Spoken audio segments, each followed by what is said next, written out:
Assalamualaikum warahmatullahi wabarakatuh. Alhamdulillahirrahmanirrahim. Wassalatu wassalamu ala asrafil anbiya wal mursalin Sayyidina Muhammad wa ala alihi washabihi ajmain. Saudara sekalian, bagaimana kabarnya hari ini? Semoga kita semua dalam keadaan sehat, dalam keadaan berbahagia, dan senantiasa mendapat bimbingan dan perlindungan dari Allah. Bertemu lagi dalam mata kuliah komunikasi politik. Pada kesempatan ini kita akan membahas mengenai pesan-pesan politik. Untuk membahas pesan-pesan politik, kita akan membagi ke dalam dua video. Yang pertama mengenai simbol-simbol atau tanda-tanda yang kita gunakan dalam menyampaikan pesan-pesan politik. Kemudian yang kedua adalah makna atau isi pesan yang kita komunikasikan kepada khalayak. Kita akan bahas dulu mengenai bagian yang pertama, yaitu simbol-simbol atau lambang-lambang atau tanda-tanda yang kita gunakan dalam menyampaikan pesan-pesan politik. Saudara sekalian, dalam ilmu komunikasi, ketika kita ingin menyampaikan ide, gagasan-gagasan atau keinginan, maksud, tujuan kita kepada khalayak, maka kita akan menggunakan simbol-simbol atau lambang-lambang untuk mentransmisikan ide-ide atau gagasan kita kepada orang lain. Simbol adalah segala sesuatu yang mewakili atau merepresentasikan suatu objek, suatu ide atau satu gagasan. Jadi kita menggunakan simbol untuk mewakili pesan-pesan yang kita ingin sampaikan. Apakah itu berupa ide-ide, gagasan-gagasan, atau berupa objek-objek yang ingin kita kemukakan kepada orang lain. Kita tidak bisa langsung mengirimkan objek itu kepada orang lain dalam berkomunikasi. Tapi kita merepresentasikan objek itu melalui lambang-lambang, melalui simbol-simbol, sehingga bisa kita transmisikan melalui bahasa verbal atau bahasa non-verbal. Dengan cara demikian, maka penerima akan memahami maksud, ide-ide, gagasan atau objek yang ingin kita sampaikan kepada penerima. Misalnya, saya ingin menyampaikan rumah. Tidak mungkin saya akan membawa rumah saya kepada Anda. Tapi dengan menyebut rumah, maka Anda sudah memahami bahwa rumah adalah satu tempat tinggal, atau tempat bernaung, atau tempat di mana manusia beraktivitas di dalam kehidupannya sehari-hari, sehingga apa yang kita pahami sebagai rumah itu sudah dipahami oleh setiap orang, oleh setiap orang yang berkomunikasi. Jadi simbol-simbol adalah segala sesuatu yang mewakili objek atau mewakili ide atau gagasan yang kita ingin komunikasikan kepada orang lain. Saudara sekalian, simbol biasa juga disebut dengan lambang-lambang atau tanda-tanda. Meskipun kalau kita kaji lebih lanjut, simbol lebih kepada representasi gagasan atau ide yang kita kemukakan. Sementara tanda-tanda adalah representasi dari objek yang nyata, objek secara fisik yang bisa kita saksikan sesuai dengan panca indera. Misalnya, kita melihat asap, maka itu adalah representasi dari api. Ketika kita melihat awan yang gelap, maka itu adalah representasi dari peristiwa akan turunnya hujan. Simbol atau lambang-lambang atau tanda yang kita gunakan itu sangat penting di dalam menyampaikan pesan-pesan politik. Karena seorang komunikator politik, apakah itu politikus, profesional atau aktivis akan selalu menggunakan simbol-simbol di dalam menyampaikan pesan-pesan politik. Simbol atau lambang-lambang di dalam menyampaikan pesan-pesan politik bisa kita bagi dua, yaitu simbol atau lambang-lambang verbal dan simbol atau lambang-lambang non-verbal. Simbol berupa verbal adalah bahasa atau teks, ucapan, tulisan yang kita kemukakan kepada orang lain. Seperti ini, bahasa yang kita gunakan. Itu adalah simbol-simbol verbal. Saya menggunakan bahasa Indonesia karena saya paham bahasa Indonesia. Dan Anda yang menerima, yang memahami bahasa Indonesia akan mengerti apa yang saya sampaikan kepada Anda. Kalau saya menggunakan bahasa Inggris, itu karena saya mengerti bahasa Inggris untuk mengekspresikan gagasan saya. Dan orang-orang yang mendengarkan bahasa Inggris akan menerima ide-ide saya kalau dia mengerti atau memahami bahasa Inggris. Jadi lambang-lambang atau simbol-simbol verbal yang kita gunakan adalah bahasa. Bahasa yang disampaikan secara lisan maupun secara tertulis. Sementara pesan-pesan non-verbal adalah segala sesuatu yang bersifat langsung mengekspresikan ide-ide kita. Seperti bahasa tubuh. Dengan tersenyum itu artinya saya senang.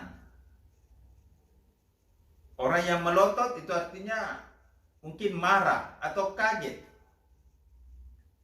Kemudian pakaian. Dengan berpakaian kita bisa juga menunjukkan satu ekspresi. Misalnya orang-orang yang berduka memakai warna hitam. Sementara orang yang lagi senang-senang memakai baju warna cerah, misalnya warna pink atau warna merah. Ini adalah simbol-simbol non-verbal. Kemudian bahasa non-verbal yang lain misalnya bendera. Ya. Kita menggunakan bendera sebagai identitas nasional kita. Merah putih. Merah artinya berani, putih artinya suci. Jadi dengan melihat bendera merah putih itu mewakili ekspresi di dalam jiwa kita bangsa Indonesia ada keberanian, ada keteguhan, ada kekuatan. Ketika melihat warna putih, maka itu berarti suci. Ada keikhlasan, ada ketulusan. Perpaduan merah dan putih ini mengekspresikan jiwa, sikap, dan ide-ide, pikiran-pikiran, perilaku bangsa Indonesia. Itu bahasa non-verbal. Nah, saudara sekalian, ketika kita mengekspresikan ide-ide, gagasan-gagasan, maka kita bisa menggunakan bahasa verbal. Apakah itu bahasa lisan atau bahasa tulisan maupun bahasa non-verbal. Coba perhatikan para politikus ketika menyampaikan kampanye. Mereka akan menggunakan bahasa-bahasa, akan menggunakan istilah-istilah untuk mempengaruhi halayak.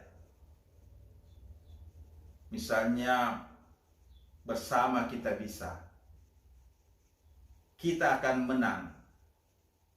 Mari bangkit, mari mencapai kemakmuran, keadilan, kesejahteraan. Ini semua bahasa-bahasa verbal yang disampaikan oleh komunikator politik. Dalam hal ini politikus. Dan mereka juga akan membawa atribut-atribut sebagai bahasa non-verbal. Misalnya memakai baju warna yang menunjukkan keteguhan, ya, sesuai dengan warna partai mereka. Ya, ada warna merah, ada warna hijau, ada warna biru, ada warna putih, ada warna kuning.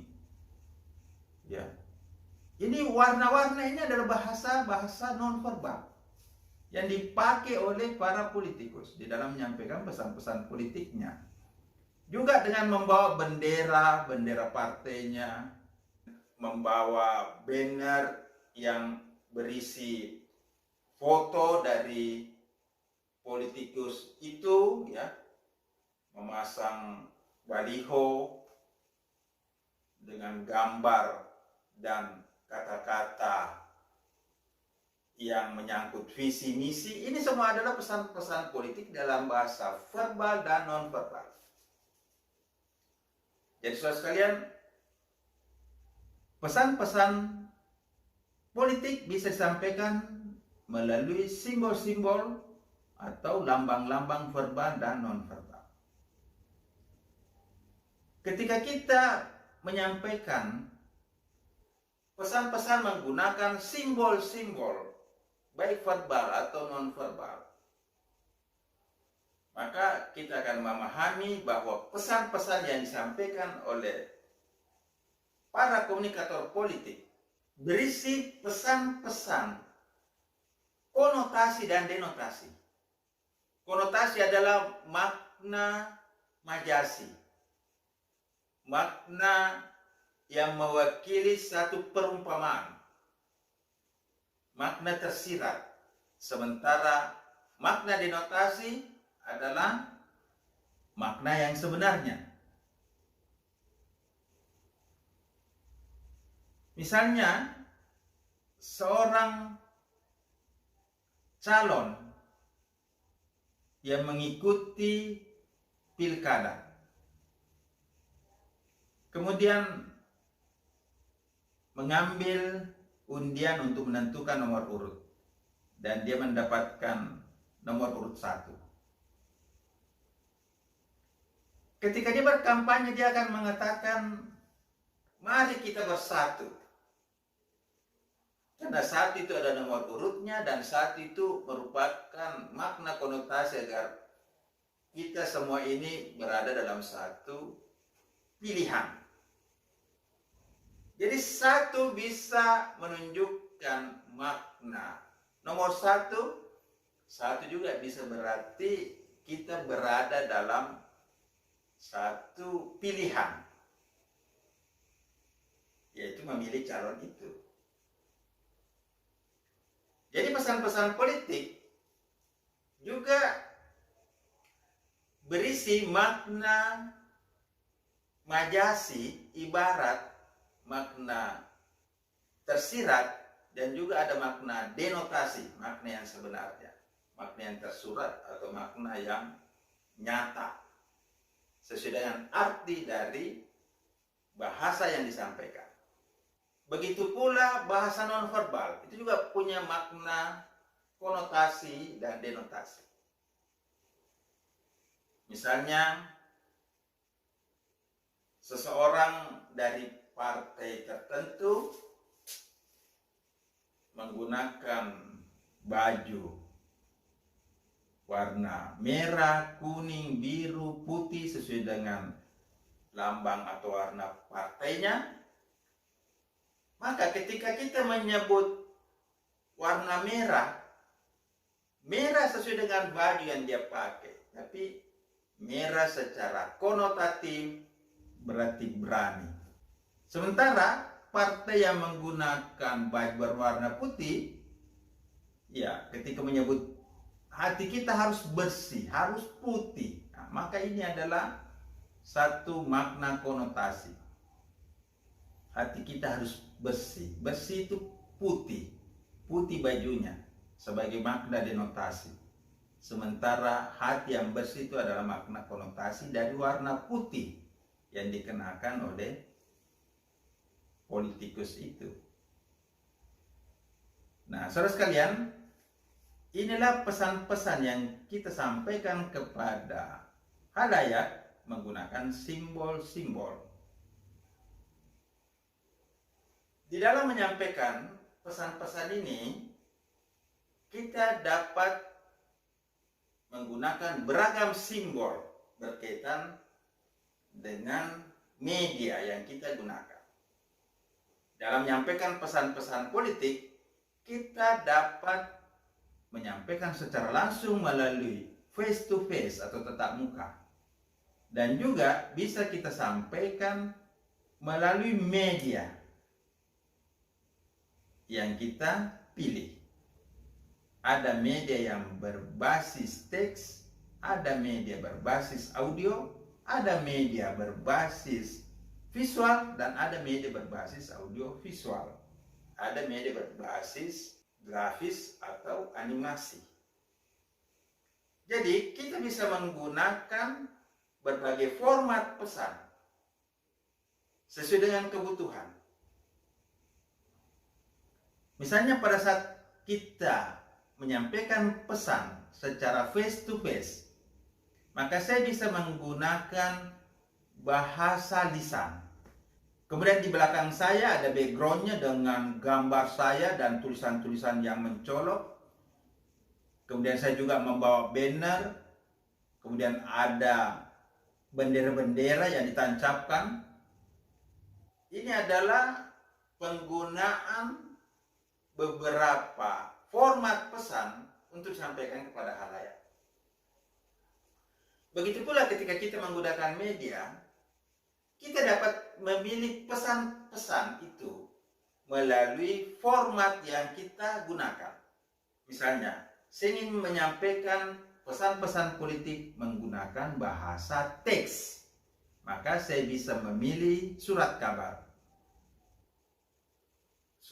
cetak atau media online, sehingga pesan-pesan saya itu tertulis dalam bentuk bahasa teks yang akan dibaca oleh khalayak.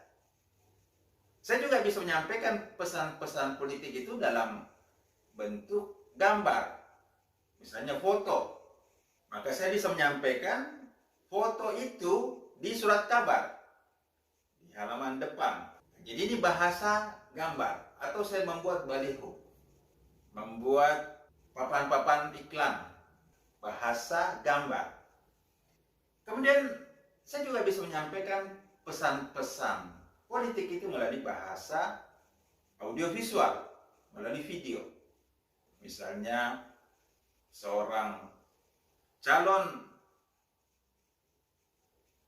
yang akan mengikuti pemilihan mengambil gambar dengan video, menyampaikan pesan-pesannya, kemudian itu disampaikan di televisi, ditayangkan di YouTube, atau kegiatan-kegiatannya diliput, kemudian ditayangkan di televisi, ya, TV swasta atau TVRI. Nah, itu banyak ya berita-berita mengenai aktivitas pejabat, mengenai aktivitas para politikus, profesional, aktivis, itu selalu ada liputannya melalui bahasa audiovisual.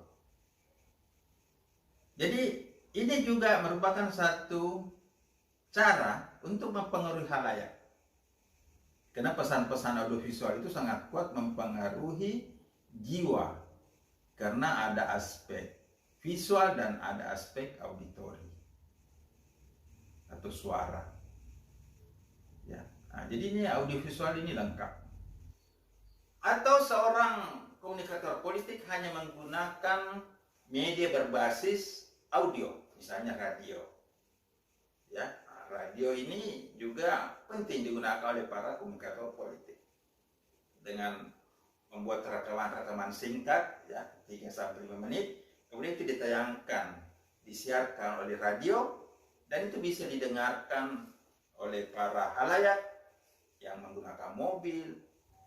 Itu semua akan mempengaruhi pikiran audiens, karena pesan-pesan audio itu juga sangat kuat mempengaruhi pikiran, sikap, dan tindakan khalayak.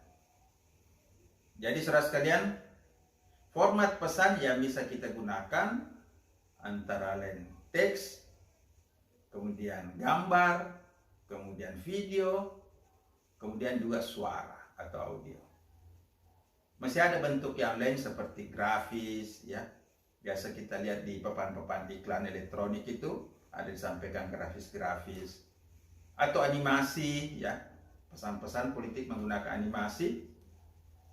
Biasa juga itu kita lihat misalnya iklan-iklan pemilu itu menggunakan animasi, ya, semacam film kartun, sehingga itu mudah diterima, dipahami oleh penonton. Nah, saudara sekalian, inilah yang penting kita pahami di dalam menyampaikan pesan-pesan politik dengan menggunakan simbol-simbol, menggunakan lambang-lambang, atau menggunakan tanda-tanda. Dengan secara tepat kita menggunakan simbol-simbol itu, maka kita sebagai seorang komunikator politik akan lebih mudah mempengaruhi pikiran, sikap, dan tindakan halayak. Demikian untuk materi yang pertama ini mengenai simbol-simbol atau lambang-lambang yang digunakan dalam menyampaikan pesan-pesan politik. Semoga bermanfaat. Wassalamualaikum warahmatullahi wabarakatuh.